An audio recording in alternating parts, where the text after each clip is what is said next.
Alright everyone, welcome back to Planet Zoo. For me, it is currently 3 AM. Why is it 3 AM you ask? Because Bradley wanted to work on his COVEA video at 3 in the morning. Why? Don't know, shut up, go away, don't judge me. Anyways, we are not here for 3 AM rants, we are here for Planet Zoo and Bornean Orangutans.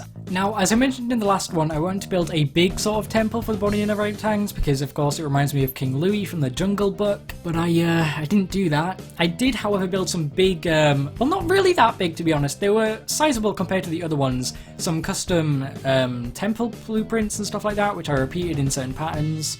That was awfully explained. Can you tell I'm tired?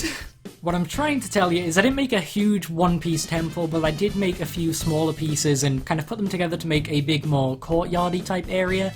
Like I said, I'm really not good with the architecture, which is why I haven't done it yet in this series. But even though it isn't a huge one-piece temple, I still think it really does justify what it's supposed to be. It's the big centerpiece, really, of all these ruins. It's probably going to be the biggest one we have, the biggest singular one, at least. We have other ones a similar size that are all kind of spread apart. You saw that in the Bengal tiger enclosure, and we've got the one with the llama statue above the bonobo exhibit. Obviously, me being me, I've already failed to mention the fact that I'm already building this in the time-lapse that you are watching right now. So everything I'm saying has been rendered completely mute. My main inspiration for this was, of course, Stonehenge mixed with a little bit of Machu Picchu, which is the kind of place that has these temple structures. I'm pretty sure it's where they were really derived from. I could be wrong with that. You'll see the inspiration really come to fruition when I finish it up, because I'm going to duplicate this one little piece that I'm making now, rotating it in the exact same way that I made the micro house way back in episode 1. Which, by the way, I went back and watched episode 1 just a few days ago, and my god, it was so bad. How did any of you guys see through that entire video? Just the mic quality, the commentation, the editing. Oh, it was horrific.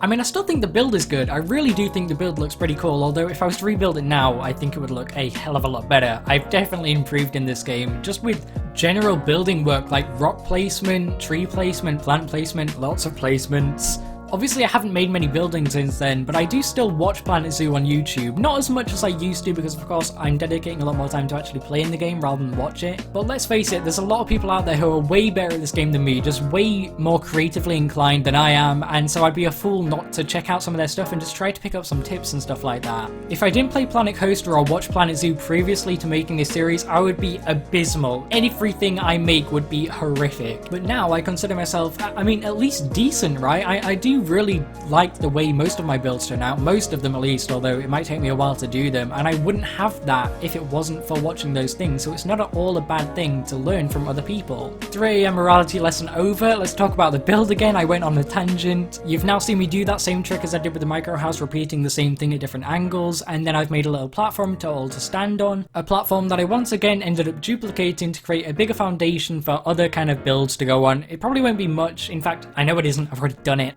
Not a whole lot goes on these platforms other than ruins and some broken wall pieces, because if I did put more than that on it, I think it would take away from the Stonehenge type structure that we've got over there. The ruins in this habitat are a bit of an odd shape. For the other ruins that I've made in the Bengal tiger and above the bonobo exhibit, I've had an idea of what the building would have looked like in history, and I've almost built the ruins off what the building would have actually looked like. So it looks like something that has actually been built and then ruined, but in this case it's not really the same. It still looks good though, so I'm not at all complaining. It's just a different technique than the one that I've used to make all the other ruins we've got. In fact, now that I'm saying it out loud, I think I've pinpointed what this was kind of, what it was designed after in my mind, although I didn't think of it in actual words. And I think it's supposed to be a sundial. If you don't know, before we had electronic clocks and watches, stuff like that, we used sundials to tell what time of day it was. The sun rises in the east and sets in the west, so wherever the shadow was on the sundial, that line that the shadow is on would show what time it was. So we've got the Stonehenge structures, which would block the sun and cast the shadow, and we've got that circular piece in the middle, which would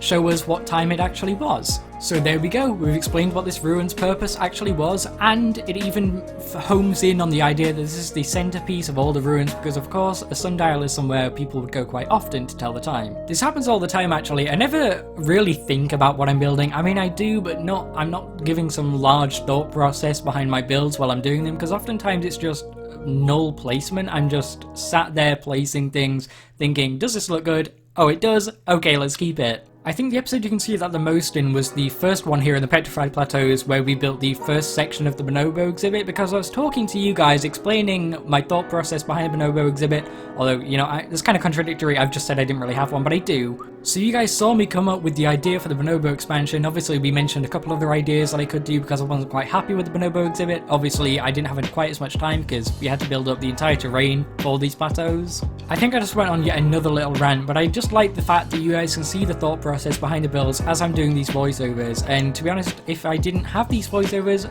half the ideas that I've had wouldn't have come to fruition. In case you haven't noticed, most of the rock placement has been cut out of this episode, and most of the tree placement has, although that always comes last, of course. Before I cut any of these time lapses and sped them up, the footage came out to about 3 hours, which isn't really that long, but for most of the exhibits there's a lot I can cut out, and I'm taking breaks in between, so this actually took a surprising amount of time for what, generally speaking, looks like a pretty basic exhibit. Damn it, I said exhibit again, not habitat. I wonder if I've done that at any other point in this episode. I don't think I have though. Well, at least I hope not. Of course, we're also going to have a ton of climbing platforms on these ruins for the bonobos, not bonobos, Bornean Orangutans, that's what they are. The wooden platforms are in a very similar style to the ones I used in the Bengal tiger enclosure, and again I went the extra mile to make it look like it was actually structurally supported and not completely flimsy like it would fall down at the weight of one animal on it. So what we're moving on to now is adding just a few little plants, then we've got some terraining, or the texturing rather, so that's painting dirt, rocks and all that stuff. Then you'll see me place down all the climbing structures, the wooden platforms that I've just mentioned, and all the enrichment items, which I normally don't do in the time lapses, but I actually remembered to do them this time. But yeah, I think that's all we really have to say in this voiceover, so it's a bit of a shorter one, but you guys can now sit back, relax, enjoy the music, and hopefully I will see you at the tour at the end of the video. So I'll see you in a few minutes. Enjoy!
Alright everyone, so I hope you enjoyed that time lapse. I know a bit less talking than normal, but I don't think that's a bad thing, just mixing it up a bit.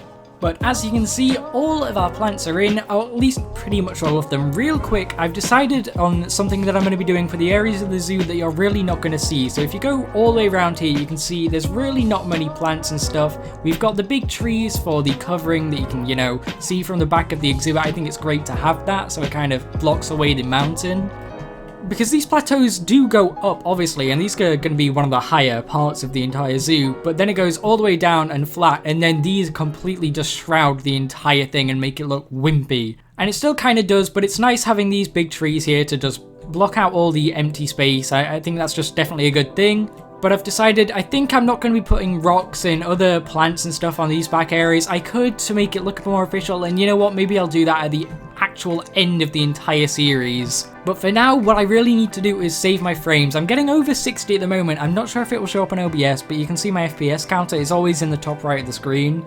So it's fine now, but with certain instances when I'm flying around and stuff like this, it can get really framey. Sometimes it drops to about 12 to 15 FPS at certain times. So just to save myself some FPS, I'm not going to be putting rocks and stuff back here. Anyways, we need to talk about the actual exhibit. As you can see, we've got all of our roots and ruins built up. This guy just did a cute little jump. Orangutans are honestly just one of the most obscure animals in my opinion. They're just so weird, especially their eyes on the male ones. They just look so tiny, it's really odd. Let me see if I can find one of them. Here's one.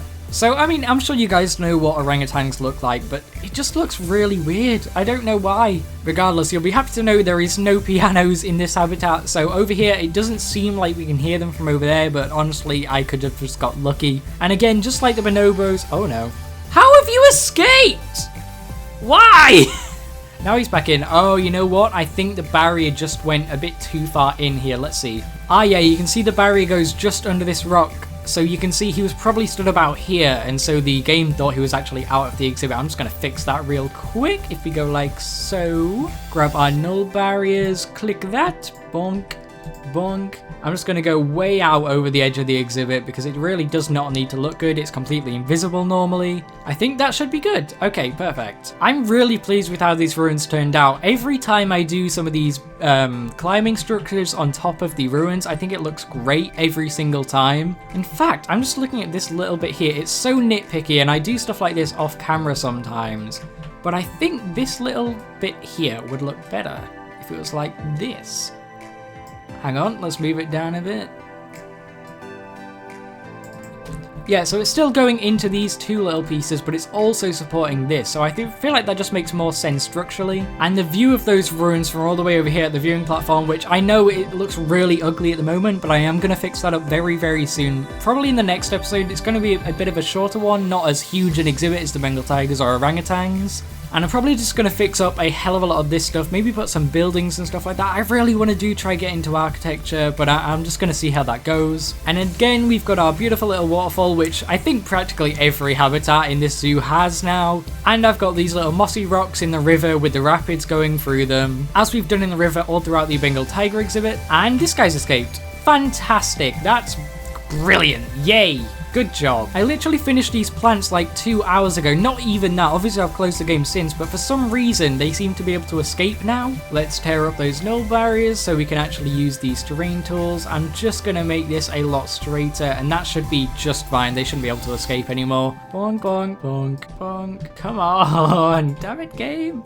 Snap, there we go, perfect. We're all fixed up. And again, since they can't swim over the water, which is why they're not able to get over to this side, I have to personally move them every time they get delivered into here, or else they will just run straight back out. But his welfare should be fine now, perfect. It's not the best. The meal quality is something that I really cannot help. The space, they've got plenty. The hard shelter, actually, they seem to be not doing too well on. I have added this little cave. I don't think that was in the time-lapse either, I'm not sure. Just hidden around the back here. It's not a big deal. I'd rather not have it, but it's fine. So yeah, our Bornean Orangutan exhibit is 100% complete. I might touch up a couple things. In fact, I've done that in previous habitats and stuff like that, but it's something that you guys really don't need to see. So I hope you guys have all enjoyed episode 10. We're in double digits now. And of course, if you did enjoy, leave a comment. If you want an animal naming after you, then drop it down below as well. And I will hopefully see you all in the next episode. Bye!